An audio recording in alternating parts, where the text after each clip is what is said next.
पूरी दुनिया में अगर किसी देश को सप्लाई चेन का किंग माना जाता है तो वह है चीन। वहीं भारत भी इस क्षेत्र का नया खिलाड़ी बनने के लिए अपनी कंपनियों के साथ मिलकर काम कर रहा है। ऐसे में भारत ने इसी सप्लाई चेन को मजबूती देने के लिए अपने पड़ोसी देश में एक बड़ा कदम रखा है। यूँ तो हमारे पड़ोसी देश म्यांमार में अस्थिरता का माहौल है और वहाँ जुंटा सेना वर्तमान में देश का नेतृत्व कर रही है, जिसका वहाँ की जनता बड़े लेवल पर विरोध भी करती नजर आती है। म्यांमार में फैले इस तनाव के लिए एक तबका चीन तो दूसरा अमेरिका को जिम्मेवार बताता रहा है, लेकिन इन सब के बीच भारत ने अपने लिए एक और अवसर की खोज करने का काम किया है। दरअसल म्यांमार में मौजूद रेयर अर्थ मिनरल से जुड़ी एक बड़ी खबर आई है कि जुंटा सेना इस क्षेत्र में चीन की जगह भारत के साथ सहयोग बढ़ाने पर विचार कर रही है। दरअसल रॉयटर्स की एक रिपोर्ट में इसे लेकर एक अच्छा खासा लेख लिखा गया है, जिसमें मामले से परिचित 4 लोगों का हवाला देते हुए बताया गया है कि भारत एक शक्तिशाली विद्रोही समूह की सहायता से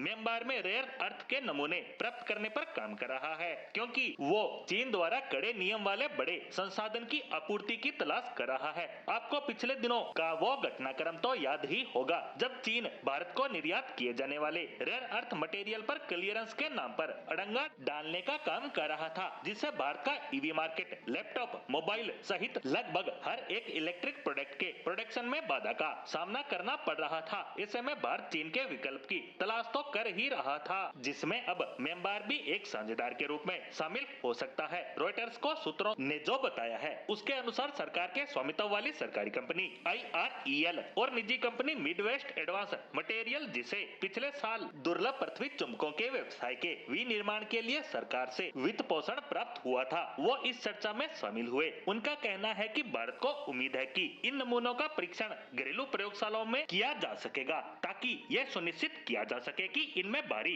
दुर्लभ मृदाओं की पर्याप्त मात्रा है, जिन्हें इलेक्ट्रिक वाहनों और उन्नत उपकरणों में उपयोग किए जाने वाले चुंबकों में संधारित किया जा सकता है। रिपोर्ट में यह भी कहा गया है कि भारत ने एक ऑनलाइन मीटिंग में इसके लिए अनुरोध किया था। भारत द्वारा किसी गैर सरकारी संस्थान के साथ बातचीत का दुर्लभ उदाहरण बना है। भारत इन नमूनों पर तेजी से काम भी शुरू कर चुका है, ताकि पता लगाया जा सके कि इन्हें किस तरह से काम में लिया जा सकता है। हालांकि अभी तक इनकी कोई आधिकारिक खबर तो सामने नहीं आई है, लेकिन रॉयटर्स ने विश्वस्त सूत्रों के हवाले से बताया है कि भारत इस पर तेजी से काम शुरू कर चुका है, जिसमें जुंटा सेना की तरफ से भी उनको पूरा सहयोग किया जा रहा है। ऐसे में चीन की नजर भी इस पर बनी होगी, क्योंकि चीन हमेशा से ऐसी खजानों की खोज करता रहा है और इसके लिए वह उन देशों को अनेक तरह के प्रलोभन भी देता रहा है, ताकि वह इस तरह के बेशकीमती खजानों पर अपना कब्जा जमा सके। लेकिन अब परिस्थितियां बदल रही है और भारत इनका भरोसेमंद साझेदार बनकर उभर रहा है।